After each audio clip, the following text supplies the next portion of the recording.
Friends, स्वागत है आपका रैपिड सक्सेस पॉइंट में। आज हम आपके लिए लेके आए त्रिभाषा सूत्र। इस वीडियो में हम जानेंगे कि त्रिभाषा सूत्र कब लागू किया गया, इसमें कौन सी कमियां रह गई, इसमें सुधार के लिए कौन से सुझाव आगे किए कोठारी आयोग के द्वारा दिए गए। तो इस टॉपिक को जानने से पहले एक ज़रूरी सूचना हम आपको दे दें कि हम आपके इस भारतीय शिक्षा के विकास वाले पूरे पेपर को कंप्लीट करने की स्थिति में है। ख़त्म होने वाला है हमारा पेपर। इसके बाद हम फिलॉसफी या साइकोलॉजी में से कोई एक पेपर स्टार्ट करेंगे। जो छात्र बीएड, एमएड या डीएलएड की तैयारी कर रहे हैं वो यहाँ से सारे वीडियो प्राप्त कर सकते हैं। हम जल्दी से आपका, जब तक ये लॉकडाउन है तब तक हम आपकी कोशिश करेंगे कि आपके कई मोस्ट जो इम्पोर्टेंट टॉपिक हैं वो हम कवर करा दें। और जो छात्र शिक्षा शास्त्र से नेट या सहायक आचार्य प्रवक्ता पद की तैयारी कर रहे हैं उनके लिए हम ऑब्जेक्टिव क्वेश्चन भी लेके आ रहे हैं। जीएस और जीके के क्वेश्चन भी बीच बीच में सॉल्व करा रहे हैं ताकि आपकी तैयारी ठीक से हो सके। ठीक है दोस्तों, तो फिर आगे आगामी परीक्षाएं जो भी हैं उसके साथ साथ हम तैयारी करते रहेंगे। आज का जो टॉपिक है उसे पढ़ना शुरू करते हैं और समय समय पर जो भी महत्वपूर्ण जानकारियां हैं वो भी हम आपको उपलब्ध कराते रहेंगे। आप हमारे टेलीग्राम चैनल से सारे वीडियो प्राप्त कर सकते हैं जिसका लिंक है SSDYA, ठीक है। और या फिर आप हमारे इसी यूट्यूब चैनल से ही सारे वीडियो प्लेलिस्ट में पा सकते हैं, जिसका अगर आप RSPPS सिसोदिया डालेंगे, RSPPS सिसोदिया डालेंगे, सारे वीडियो आपको एक जगह उपलब्ध मिल जाएंगे। ठीक है, चलिए दोस्तों पढ़ना शुरू करते हैं। त्रिभाषा सूत्र सन 1956 में केंद्रीय शिक्षा सलाहकार बोर्ड के द्वारा त्रिभाषा सूत्र का प्रतिपादन हुआ। ठीक है, कब हुआ? 1956 में केंद्रीय शिक्षा सलाहकार बोर्ड के द्वारा त्रिभाषा सूत्र का प्रतिपादन हुआ, जिसे 1962 में मुख्यमंत्रियों के सम्मेलन में स्वीकृति प्राप्त हो गई।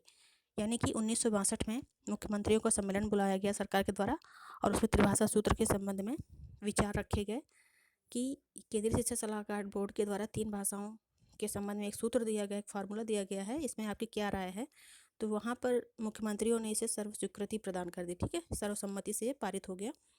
किंतु ये विचार सफल नहीं हुआ, बल्कि पाठ्यक्रम को और अधिक जटिल कर दिया, बोझिल कर दिया। ठीक है, मतलब कि क्योंकि इसमें क्रियान्वयन संबंधी जो भी त्रुटियां थीं वो बहुत ज़्यादा पाठ्यक्रम को कठिन बनाने की ओर बढ़ गई। ठीक है, मतलब कि जो कैसे इसे लागू करना है, किस स्तर पर कैसे ये कार्य करेगा, ये कुछ भी इसमें स्पष्ट नहीं था। ठीक है, तो ये प्रावधान किया गया था जो जमीनी स्तर पर लागू नहीं किया जा सकता था। ठीक है, आगे देखते हैं कि केंद्रीय शिक्षा सलाहकार बोर्ड ने त्रिभाषा सूत्र के अंतर्गत क्या सुझाव दिया था।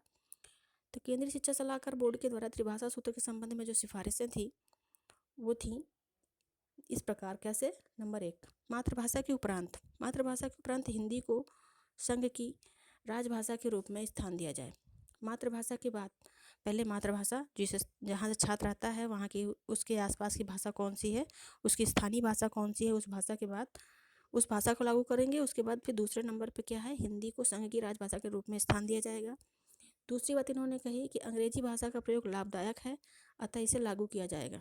ठीक है, कैसे लाभदायक है? क्योंकि अंग्रेजी हमारे यहाँ अंग्रेजों की भाषा थी, उन्होंने अंग्रेजी शिक्षा को बढ़ावा दिया हुआ था। साथ ही अगर हम विश्व के साथ जुड़ना चाहते तो हमें अंग्रेजी भाषा ज्ञान होना आवश्यक है, इसलिए उन्होंने कहा अंग्रेजी के ज्ञान आवश्यक है, इसे लागू किया जाए।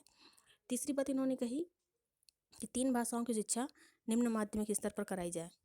ठीक है, तीसरी बात इन्होंने क्या कही कि जो 3 भाषाओं की शिक्षा है, स्थानीय भाषा, मातृभाषा और अंग्रेजी भाषा, इसकी शिक्षा हम क्या करेंगे, निम्न माध्यमिक स्तर पर कराएंगे। यानी कि निम्न माध्यमिक स्तर यानी कि प्रारंभिक स्तर, यहाँ पर जो भाषा से संबंधित जो पाठ्यक्रम था वो बहुत अधिक जटिल हो गया, कठिन हो गया, छात्रों की मानसिक स्तर से अधिक कह सकते हैं अधिक कठिन, जिसे छात्र जल्दी से ग्रहण करने की स्थिति में नहीं होंगे। ठीक है, ये बात इन्होंने कह दी। फिर चौथी बात इन्होंने क्या कही, हिंदी और अंग्रेजी भाषा की शिक्षा उस समय प्रारंभ की जाए जब आवश्यक हो। अभी ये कह रहे थे कि हम 3 भाषाओं में निम्न माध्यमिक स्तर पर अध्ययन कराएंगे, 3 भाषाओं का अध्ययन कराएंगे निम्न माध्यमिक स्तर पर। फिर कहते हैं कि हिंदी अंग्रेजी भाषा की शिक्षा उस समय प्रारंभ कराएंगे जब ये आवश्यक होगा।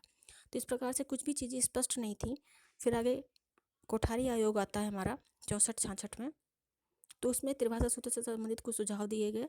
आइए देख लेते हैं क्या सुझाव थे हमारे त्रिभाषा सूत्र के संबंध में। कोठारी आयोग ने क्या सुझाव दिया, तो इन्होंने कहा, कोठारी आयोग ने कहा कि मातृभाषा, क्षेत्रीय भाषा या प्रादेशिक भाषा में से किसी एक भाषा में प्रारंभिक शिक्षा की व्यवस्था की जाए। कोठारी आयोग का कहना था कि मातृभाषा, प्रादेशिक भाषा, क्षेत्रीय भाषा में से किसी एक भाषा में प्रारंभिक शिक्षा का हम प्रारंभ करेंगे। जैसे कि केंद्रीय शिक्षा सलाहकार बोर्ड ने क्या कहा था कि 3 भाषाओं का ज्ञान हम कराएंगे, 3 भाषाओं का अध्ययन कराएंगे हम निम्न माध्यमिक स्तर पर, जबकि कोठारी आयोग ने स्पष्ट कर दिया कि हम किसी एक भाषा को प्रारंभिक स्तर पर लेंगे। कौन सी भाषा? वो मातृभाषा होगी, क्षेत्रीय भाषा होगी या फिर प्रादेशिक भाषा होगी। इन 3 में से कोई एक भाषा होगी छात्र जिसमें प्रारंभिक स्तर की शिक्षा ग्रहण करेगा। ठीक है। दूसरा इन्होंने क्या कहा कोठारी आयोग ने? इन्होंने कहा द्वितीय भाषा के रूप में हम संघ की राजभाषा या सहभाषा, ठीक है, इसे स्थान देंगे। तो संघ की राजभाषा के तौर पे मतलब हिंदी की बात कर रहे हैं यहाँ पे, या सहभाषा। सहभाषा यानी कि हिंदी के अलावा अन्य भाषाएं जो संविधान में उल्लेखित है, जिनका उल्लेख संविधान में किया गया है, उनमें से किसी एक भाषा को हम द्वितीय भाषा के तौर पे पाठ्यक्रम में रखेंगे। ठीक है। तीसरा जो बिंदु था वो क्या था? एक आधुनिक भाषा का अध्ययन। कोठारी आयोग ने कहा एक आधुनिक भाषा का अध्ययन, ताकि वैश्विक स्तर पर हमारी पहुंच बन सके, इसलिए एक आधुनिक भाषा का अध्ययन करेंगे।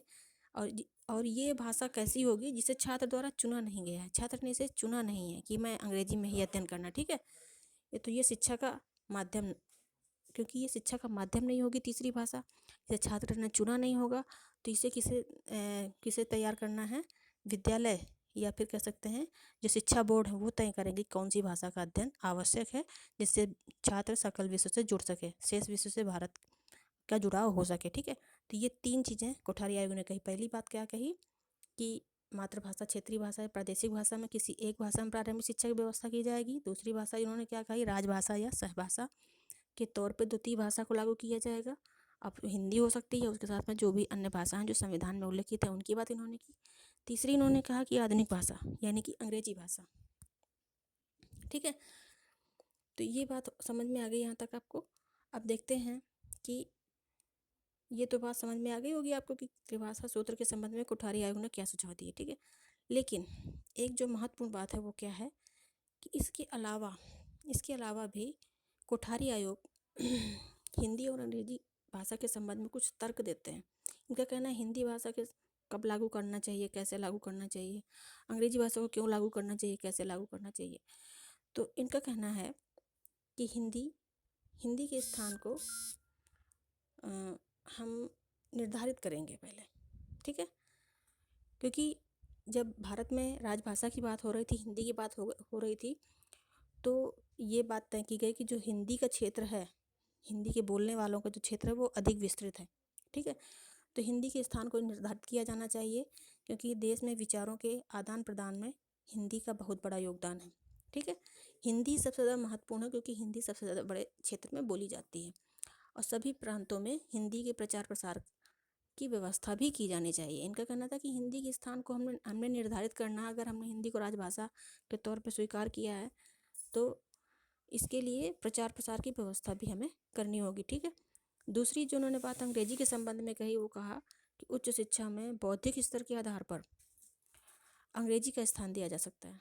उच्च शिक्षा में बौद्धिक स्तर के आधार पर अंग्रेजी को स्थान दिया जा सकता है, क्योंकि ये शेष विश्व के साथ हमें जोड़ती है। ठीक है। अंग्रेजी क्या करती है? विश्व के अन्य देशों के साथ हमारा जुड़ाव स्थापित करती है, इसलिए इसको द्वितीय भाषा या तीसरी भाषा के तौर पे हम स्वीकार करेंगे कि, लेकिन ये भारतीयों के विचार विनिमय का माध्यम नहीं है। इन्होंने ये भी स्पष्ट किया कि हिंदी स्थानीय भाषा या फिर हिंदी भाषा में लोग वैचारिक लेन देन करते हैं, लेकिन अंग्रेजी भाषा यहाँ पे वैचारिक लेन देन का माध्यम नहीं है। ये अंग्रेजी भाषा हमारे वैश्विक परिदृश्य में देखा जाए तो अधिक महत्वपूर्ण है। वहाँ पे दूसरे देशों के साथ विचारों के लेन देन में ये भाषा महत्वपूर्ण हो सकती है, लेकिन भारत में इसका उतना महत्व नहीं है। ठीक है। तो ये कुछ तर्क थे कोठारी आयोग के त्रिभाषा सूत्र से संबंधित। आशा है आपको समझ में आया होगा। यदि आपको वीडियो ठीक लगा हो तो इसे लाइक कीजिएगा, शेयर कीजिएगा, सब्सक्राइब कीजिएगा। मिलते हैं नेक्स्ट वीडियो में। तब तक के लिए बाय बाय, टेक केयर।